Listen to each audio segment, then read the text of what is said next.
جناب ابراہیم خلیل اللہ ہے. جب اتنے بڑے بزرگ سے اللہ فرماتا ہے ہم نے فیصلہ کیا ہے آپ ان کے لیے دعا مت کرنا، تو مجھے بتاؤ اللہ جب کسی پر عذاب نازل کرنے کا فیصلہ کر لیتا ہے تو ہوتا کیا ہے؟ اللہ دعا کرنے والوں کو منع کر دیتا ہے، آپ نے دعا نہیں کرنا، اور اللہ کا عذاب ان تک پہنچ کر کے رہتا ہے. اے میرے آقا صلی اللہ علیہ وسلم کے غلاموں، اے میرے آقا علیہ الصلوۃ والتسلیم کے دیوانوں، اپنی سیدھی سادھی جوانی کو گناہ کے انگاروں میں کب تک تپاتے رہو گے؟ کب تک گناہوں کے اڈوں کو آباد کرتے رہو گے؟ کب تک جرائم کے اڈوں کو آباد کرتے رہو گے؟ کیا تم نے تاریخ نہیں پڑھی؟ اللہ اکبر، جب بھی کسی قوم نے گناہ کیا اللہ نے ان سے نعمتوں کو چھین لیا. میری قوم کے جوانوں، اللہ نعمتوں کو چھین لے گا. آپ کو نہیں پتا، آپ تاریخ اٹھا کر کے پڑھیں. حضرت بہادر شاہ ظفر کتنا اچھا انسان تھا نا وہ، لیکن اللہ جب تاج محل میں اس کے ناشتے کا دسترخوان لگتا تھا تو 200 ڈشیں وہاں پر سجتی تھی. 200 ڈشیں ناشتے میں سجتی تھی. اور اس بادشاہ مغل خاندان کا آخری چشم و چراغ، شاہی کے حوالے سے، بادشاہی کے حوالے سے تاج محل اس کے باپ دادا کا بنایا ہوا، اور اس میں 200 ڈشیں سجتی تھی. بہادر شاہ کی زندگی کا آخری دن یہ تھا کہ جب انگریزوں کی کچہری میں بہادر شاہ مقدمہ لڑ رہے تھے تو ان کے بدن پر کھادی کا کرتا تھا، میلی سی ٹوپی تھی، اور بادشاہ زبان سے کچھ بول رہا تھا اور ہاتھوں سے اشارے کچھ کر رہا تھا. یعنی آدمی جو بولتا ہے وہی ہاتھ اشارہ کرتے ہیں. لیکن بہادر شاہ جب کچہری میں اپنی زندگی کا آخری دن کا مقدمہ لڑ رہے تھے تو اس وقت ان کی زبان پہ جملے کچھ تھے، ہاتھ کے اشارے کچھ تھے. جب کسی نے پوچھا کہ زبان کچھ بول رہی ہے اور ہاتھ کچھ اشارے کر رہے ہیں تو اس وقت بہادر شاہ ظفر کے بارے میں مورخ لکھتا ہے کہ اس دن بادشاہ اتنے دنوں کے فاقے سے تھا کہ اس کی زبان کیا بول رہی ہے اور ہاتھ اشارے کیا کر رہے ہیں یہ اس کو سمجھ نہیں آ رہا تھا. 200 ڈشوں کا ناشتہ کرنے والا تاجدار یا 200 ڈشوں کے ناشتے کے ساتھ دسترخوان پہ بیٹھنے والا تاجدار کہیں دن کے فاقے سے تھا، زبان کچھ بول رہی تھی، ہاتھ اشارے کچھ کر رہے تھے، اور اس کو جب اٹھا کر کے ملک کے باہر جیل میں ڈال دیا گیا تو اس نے کہا بہت بھوک لگی ہے، مجھے ناشتے کی حاجت ہے، مجھے ناشتہ دے دو. ہندوستان کا مورخ لکھتا ہے اس کے کم نصیب انداز میں اللہ اکبر کہ بہادر شاہ ظفر کو جب ناشتے کی اس نے پیشکش کی مجھے ناشتہ چاہیے تو اس کے 2 بیٹوں کا سر ایک تشت میں ابال کر اس کے سامنے پیش کیا گیا کہ بہادر شاہ اگر ناشتہ کر سکتے تو لو اس کا کرو. میں پوچھتا ہوں بہادر شاہ جیسا بادشاہ جو بے نمازی نہ تھا، جو قیاس نہ تھا، جو آوارہ نہ تھا، لیکن اس کے ساتھ ہوا کیوں؟ تو ہمارے علماء فرماتے ہیں اس کے باپ داداؤں کے پاپ کے کرتوت نے اس کو اس مقام پر پہنچایا. اب میں آپ سے پوچھنا چاہتا ہوں مغلوں کا وہ زنا کے اڈوں کو آباد کرنا، مغلوں کا وہ کسی کے ساتھ پاک کرنا، مغلوں کا وہ مجدد الفسانی پہ ظلم کرنا، مغلوں کا وہ جرائم کرنا ان کی اولاد کو بھی بے چین کر گیا، ان کی اولاد کو بھی درس عبرت بنا گیا. حتیٰ کہ اللہ اکبر بہادر شاہ ظفر نے آخری شعر کہا تھا کہ اللہ اکبر میری تمنا یہ تھی کہ مجھے 2 گز زمین اپنے ملک میں ملے مگر میں وہ کم نصیب ہوں کہ 2 گز زمین بھی نہ ملی کوچے یار میں. اللہ اکبر. تو آپ اندازہ کریں جب بادشاہ جرائم کرے، جب بادشاہ پاپ کرے تو ان کے جرائم کی سزا ان کی نسلوں تک باقی رہتی ہے اور وہ درس عبرت بنا دیے جاتے ہیں. آج اللہ نے تھوڑی سی دولت دی ہے، تھوڑا سا تاجر بنایا ہے، جوانی کی قوت دی ہے، جوانی کی طاقت دی ہے، تو تم اللہ کی عبادت کرنے کی بجائے اللہ کو ناراض کر رہے ہو۔ سن لو، اللہ دولت چھین لیتا ہے، اللہ قوت چھین لیتا ہے، اللہ طاقت چھین لیتا ہے، اس سے پہلے کہ قدرت عذاب کا فیصلہ کر لے اللہ کی بارگاہ میں پلٹ جاؤ، اپنے گناہوں سے معافی مانگ لو، اپنے گناہوں سے توبہ کر لو۔ اپنی راتیں کیا ہے ہم جانتے ہیں، اپنی راتوں کا حال کیا ہے ہم جانتے ہیں، مسلمانوں کی راتوں کا حال کیا ہے ہم جانتے ہیں۔ ایک سروے رپورٹ ابھی پیش ہوئی تھی چند سالوں پہلے کہ سب سے زیادہ گندی فلمیں کہاں دیکھی جاتی ہے، تو جو ملک گزشتہ صدی میں اسلام کے نام پر بنا مسلمانوں کا ملک، دنیا کا کوئی ملک اسلام کے نام پہ نہیں بنا، دنیا کا کوئی ملک کلمے کے نام پہ نہیں بنا، صرف ایک ملک دنیا میں کلمے کے نام پہ بنا ہے، وہ ہمارے پڑوس میں ہے، پچھلی صدی میں بنا، لیکن جب رپورٹ آئی تو بتایا گیا سب سے زیادہ اگر ننگی اور گندی فلمیں کسی ملک میں دیکھی جاتی ہے تو وہ کلمے کے نام پہ بنا ہوا ملک ہے۔ اور سن لو، جتنا گندا جتنا برا کام زنا کرنا ہے اتنا ہی زنا دیکھنا بھی تو برا ہے۔ اور آج میری قوم کے جوان اسی گناہ کی طرف بڑھ چکے ہیں۔ کیا تو کچھ لوگ زنا کر رہے ہیں اور جو شرافت کی وجہ سے زنا سے محفوظ ہیں وہ زنا آنکھوں سے دیکھ رہے ہیں، اور جو زنا دیکھ رہے ہیں اپنی راتوں کا وہ اندازہ کریں، بلکہ یاد رکھیں اللہ کے رسول صلی اللہ علیہ وآلہ وسلم کا فرمان۔ ہمارا حال کیا ہے؟ نماز کے وقت نماز پڑھ لیتے ہیں، وضو کے وقت وضو کر لیتے ہیں، قرآن کی تلاوت کے وقت قرآن پڑھ لیتے ہیں، اور اپنی تنہائی کتنے جوان ہیں جن کی تنہائیاں گناہوں سے محفوظ ہیں۔ یہاں بیٹھے ہوئے کتنے لوگ ہیں، میں کسی کی کوئی ذلیل کرنے نہیں آیا، کسی کی انسلٹ کرنے سے پہلے اللہ تمہارا حساب کرے، احتساب کرو، اس سے پہلے اللہ تمہارا احتساب کرے۔ ہم گناہ نہیں کرتے، جن راتوں میں ہم بات نہیں کرتے، آج مسلمانوں کی راتیں کیا ہو گئی ہے، ہماری تنہائیوں کا حال کیا ہو گیا ہے۔ ایک وقت وہ تھا کہ جب مسلمانوں کا بچہ مولانا پہلے ہم بادشاہ تھے، اب ہم فقیر ہو گئے۔ میں نے کہا بادشاہ اس وقت تک تھے جب ہمارے لوگ راتوں کی تنہائیوں میں اللہ کی بارگاہ میں آنسوؤں کی سوغات پیش کرتے تھے۔ آج ہم فقیر اس لیے ہوئے، آج ہم مفلس اس لیے ہوئے، آج ہم ذلیل اس لیے ہوئے کہ ہماری راتوں کی تنہائیاں اللہ اکبر جرائم کروا رہی ہے، پاپ کروا رہی ہے۔ میرے آقا علیہ الصلوۃ والتسلیم کے دیوانوں، بہت بری ڈگر پر جا رہے ہو، بہت بری ڈگر پر جا رہے ہو۔ یاد رکھنا اللہ نے جوانی اس لیے نہیں دیا تاکہ ہم راتوں کو پاک کریں، راتوں کی تنہائیوں میں پاک کریں، نہیں نہیں، جوان کسی قوم کا سرمایہ ہے، جوان کسی قوم کا بہت بڑا سرمایہ ہے۔ جس قوم کا جوان راتوں کو عیاشی کرتا ہے اس قوم کی بیٹیوں کی آبرو لوٹی جاتی ہے۔ جس قوم کا جوان راتوں کو آوارگی کرتا ہے اس قوم کو عزت کے ساتھ جینے کا حق نہیں دیا جاتا۔ جس قوم کا جوان آوارہ ہو جاتا ہے اس قوم کو پھر ترقی نہیں دی جاتی۔ تباہ ہونے والی قوموں کی علامت ہمارے اندر پائی جا رہی ہے، اور جس قوم کا جوان سنور جاتا ہے، نیک بن جاتا ہے، متقی بن جاتا ہے، اس قوم کی تاریخ سنہری حرفوں سے لکھی جاتی ہے۔ آؤ، ہم گناہ کرنے نہیں آئے زمین پر، ہم زمین پر گناہوں کا خاتمہ کرنے آئے ہیں۔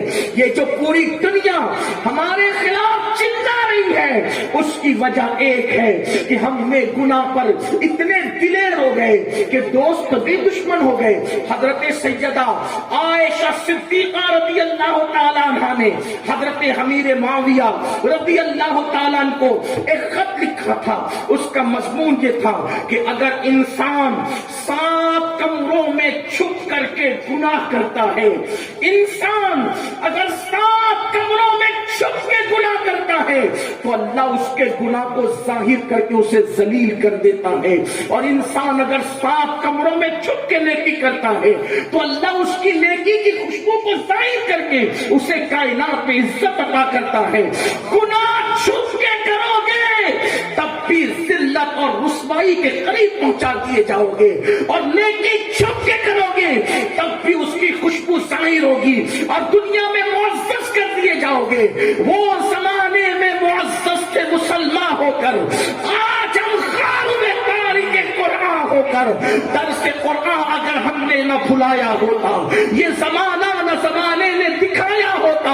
آپ کیا سوچتے ہیں پوری دنیا میں ذلیل ہو رہے ہیں, پوری دنیا میں پیٹے جا رہے ہیں, پوری دنیا میں لوٹے جا رہے ہیں. ایک مفکر نے کہا تھا آج پوری دنیا میں اس لیے مارے جا رہے ہو کہ تم مسلمان ہو, اور قبر اور حشر میں اس لیے مارے جاؤ گے تاکہ مسلمان تھے نہیں.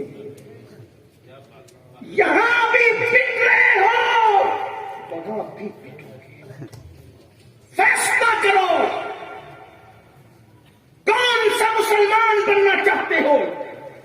وہ مسلمان جس کو لوگ مسلمان کہے, یا وہ مسلمان جس کو اللہ رسول مسلمان. وہ مسلمان کامیاب نہیں جس کو لوگ مسلمان کہے. مسلمان وہ کامیاب ہے جس کو اللہ اور اس کا رسول مسلمان کہے. بڑی معذرت کے ساتھ آپ افغان بن گئے, آپ سید بن گئے, آپ مرزا بن گئے, آپ پٹھان بن گئے, آپ قادری بن گئے, آپ چشتی بن گئے, نقشبندی بن گئے, سہروردی بن گئے, چھیپا بنے, رنگریز بنے, یہ بنے, وہ بنے. اقبال نے چھجوڑتے ہوئے کہا تھا یوں تو سید بھی ہو, مرزا بھی ہو, افغان بھی ہو, تم بتاؤ سبھی کچھ ہو, مسلمان بھی ہو. سب بننے والے کیا تم مسلمان بنے؟ اور اگر مسلمان نہیں بنو گے اسی طرح پٹتے رہو گے, اسی طرح لٹتے رہو گے. اگر چاہتے ہو کہ پٹنے سے بچو, لوگ تمہارے آگے ہاتھ باندھ کر کے کھڑے ہو, تو پھر تمہیں وہ مسلمان بننا پڑے گا جس کو اللہ رسول مسلمان کہتے ہیں. آپ اس مسلمان کی داستان سنتے ہیں. وہ مسلمان وہ تھا کہ ریت پر تکیے کا ہاتھ کا تکیہ بنا کر اکیلے سو جاتا تھا ریت پر, لیکن کیسر و کسریٰ کے تاجدار اس کے نام سے کانپتے نظر آتے تھے. اسی مسلمان کو عمر ابن خطاب کہتے ہیں. نعرہ تکبیر, نعرہ رسالت, حضرت سیدنا عمر فاروق اعظم, نعرہ تکبیر, نعرہ رسالت. سویا ہوا ہے مدینہ منورہ میں اور روب ہے کیسر و کسریٰ کے ایوانوں کے اندر. آخر وہ کیا چیز تھی؟ تو آؤ میں بتاؤں. وہ مسلمان کیسا تھا؟ وہ مسلمان ایسا تھا جب وہ رات کو اپنے بستر پہ آتا تو اپنے بستر کے نیچے کوڑا رکھتا تھا. وہ مسلمان اللہ اکبر, اور کوڑا نکالتا تھا اور کوڑا نکال کے اپنے پیروں پہ مارتا تھا, اور اپنے پیروں پہ مار کر کے خود سے پوچھتا تھا عمر بتا آج تو نے اللہ کی فرما برداری کی اور اللہ کی نافرمانی کتنی کی, کتنی فرما برداری کی, نافرمانی کتنی کی وہ بتا. اللہ کے حساب لینے سے پہلے وہ اپنے پیروں پہ مار کے حساب لیتا تھا. آپ جانتے وہ مسلمان کیسا تھا؟ وہ مسلمان ایسا تھا. اللہ اکبر, اللہ اکبر. اس مسلمان کا حال یہ تھا اللہ کی خشیت میں روتے روتے اس کے چہرے پر آنسوؤں کے نشان پڑ گئے تھے. اس مسلمان کا حال یہ تھا کہ اللہ اکبر وہ پیون والا کپڑا پہنتا تھا. آج اگر کپڑے نہ ہو تو شوق اتنے ہو گئے ہیں, چوری کر کے پہنو, ڈکیتی کر کے پہنو, حرام کاروبار کر کے پہنو. یہی فکر ہے نا, لوگ کیا کہیں گے, لوگ کیا کہیں گے, لوگ کیا کہیں گے, یہی تمہاری فکر ہے. وہ کیسا مسلمان تھا؟ 3 بر اعظموں کا اکیلا حاکم تھا, 3 بر اعظموں کا اکیلا حاکم تھا. لیکن ایک مرتبہ جمعہ کی نماز پڑھانے کے لیے وہ مسلمان دیر سے آیا تو کسی نے کھڑے ہو کے پوچھا عمر تم نے ہمارا ٹائم ضائع کیا, تم دیر سے کیوں آئے ہو؟ تو اس وقت اس مسلمان نے کہا تھا کہ تم نہیں جانتے کہ میرے پاس ایک ہی جبہ ہے. تم نہیں جانتے میرے پاس ایک ہی جبہ ہے. جمعہ کی فجر میں جا کر اس کو دھل کر کے سکھانے کے لیے ڈال دیتا ہوں. سوکھ جاتا ہے تو جمعہ کی نماز کے لیے اسی کو پہن کر آتا ہوں. آج مدینے میں سورج نہیں نکلا، بدلی کے دن ہے، اس لیے میرا جبہ سکھنے میں دیر ہو گئی، اس لیے عمر کو جمعہ پڑھانے آنے میں دیر ہو گئی. آپ سے پوچھنا چاہتا ہوں، یہ وہ مسلمان تھا کہ حلال سے اگر ایک جبہ ملے تو ایک ہی پہ گزارا ہو رہا ہے، حرام کے ذریعے دوسرا نہیں. آپ سے پوچھتا ہوں، حلال کے کپڑے گھر میں کتنے ہیں اور حرام کے کپڑے گھر میں کتنے ہیں؟ حلال کے لقمے گھر میں کتنے ہیں اور حرام کے لقمے گھر میں کتنے ہیں؟ صرف کلمہ پڑھنا نہ کسی کو فائدہ دیا ہے نہ کسی کو فائدہ دے سکتا ہے. یہ شہادت کہے الفت میں قدم رکھنا ہے. لوگ آسان سمجھتے ہیں مسلمان ہونا، بڑے بہت آسان ہے، بہت آسان ہے، بہت آسان ہے، بہت آسان ہے. کافر کا مسلمان ہونا بہت مشکل ہے، مسلمان کا مسلمان ہونا. اگر آج ان جیسا مسلمان بن جاؤ جو کسی کی تلفی نہ کرے، آج ایسا مسلمان بن جاؤ جو کسی کے پاس جھوٹ نہ بولے، وہ حرام کے کپڑے نہ پہنے. آج تو عزت کس میں سمجھی جا رہی ہے؟ کپڑوں میں. آج عزت کس میں سمجھی جا رہی ہے؟ قیمتی موبائل میں. عزت کس میں سمجھی جا رہی ہے؟ قیمتی کاروں میں. عزت کس میں سمجھی جا رہی ہے؟ قیمتی مکانوں میں. عزت کس میں سمجھی جا رہی ہے؟ قیمتی لباس میں، قیمتی زیورات میں. سن لو، ان چیزوں میں عزت نہیں ہے. اگر کپڑے کسی کو عزت دیتے تو فرعون اور نمرود اور شداد عزت والے ہوتے، لیکن یہ پیون والے لوگ کتنی عزت رکھتے ہیں کہ ایک مرتبہ جبریل امین رسول اللہ کی بارگاہ میں موجود ہے، سامنے سے عمر آ رہے ہیں، دیکھو یہ میرے نبی کے بنائے ہوئے مسلمان ہیں. ایک مرتبہ جبریل موجود، سدرہ کا مکین سید الملائکہ موجود، سامنے سے فاروق اعظم آتے ہیں تو جبریل مسکرا کے کہتے ہیں آقا عمر آ رہے ہیں، آقا عمر آ رہے ہیں. تو آقا نے فرمایا کیا آسمان والے بھی میرے عمر کو جانتے ہیں؟ تو جبریل نے کہا آقا زمین والوں سے زیادہ عمر کو آسمان والے جانتے ہیں. پھر بتاؤ عمر کی شان کیا ہے؟ تو عرض کیا آقا اگر 1000 سال کی عمر لے کر آؤ اور عمر کی فضیلت بیان کرو تو 1000 سال ختم ہو گئے عمر کی فضیلت. ہمارے تکبیر، ہمارے رسالت، حضرت صحابہ، حضرت سیدنا عمر فاروق اعظم، ہمارے یہ مسلمان ہے ہمیشہ جس کی تعریف کا حق ادا نہ کر سکے، سید الملائکہ جس کی تعریف کا حق ادا نہ کر سکے، وہ نبی کا بنایا ہوا مسلمان. کہتے 1000 سال کی عمر لے کر آؤ اور فضیلت عمر پڑھو تو 1000 سال ختم ہو گئے. انہوں نے یہ کہا تھا اگر نوح علیہ السلام کی عمر کے برابر عمر لاؤ. لیکن چونکہ اب میں کس کو بتاؤں کہ نوح علیہ السلام کی عمر کی بحث کیا ہے، اس لیے بطور مفہوم کا 1000 سال کی 1000 سال کسے کہتے، اور بیان کرنے والا جبریل. آپ سے پوچھتا ہوں یہ مسلمان تھے، یہ مسلمان تھے. توجہ کرنا، اگر انہی کی بات آئے گی تو عرض کروں.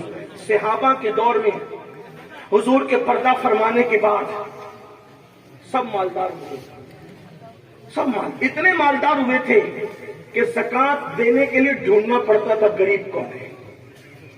حتیٰ کہ یہ بھی تاریخ ہے یمن سے مدینہ منورہ تک کوئی ڈھونڈنے والا ڈھونڈ کے آیا، یمن سے مدینے تک کوئی غریب نظر نہیں آیا. یہ تاریخ ہے اپنی ٹھیک، لیکن سنو اسی دولت کی فراوانی کے دور میں بھی فاروق اعظم کا حال یہ تھا، آستین سے دھاگے نکل رہے ہوتے تھے، آستین سے دھاگے نکل رہے ہوتے تھے، کپڑوں پہ پیوند رہتے تھے. ان کی زندگی نہیں بدلی تھی. ایک دن چند صحابہ نے مشورہ کیا، نوجوان صحابہ نے کہا عمر کو بدلیں گے ہم. توجہ کرنا، عمر کو بدلیں گے ہم. نہ یہ اچھا کھاتے ہیں نہ کھانے دیتے ہیں، بہت لوگوں کو محتاج کر رکھا ہے. حالانکہ اچھا کھانا منع نہیں کھاؤ، لیکن ان کے خیالات کچھ اور تھے، وہ نبی کے بنائے ہوئے مسلمان. ہم عمر کو بدل دیں گے، اور عمر کو کوئی بول نہیں سکتا تھا، کیونکہ وہاں تو پھر جرأت ہی نہیں تھی، جرأت کلام نہیں تھی. جب انسان اللہ سے ڈرتا ہے تو اللہ اس کی ہیبت سب کے دلوں میں ڈالتا ہے. بے شک ہیبت ہوتی ہے اس کی، ہتھیاروں کی وہ ہیبت نہیں ہوتی جو خشیت الہی کی ہیبت ہوتی ہے. مسلمان آج اللہ سے ڈرنے لگے نا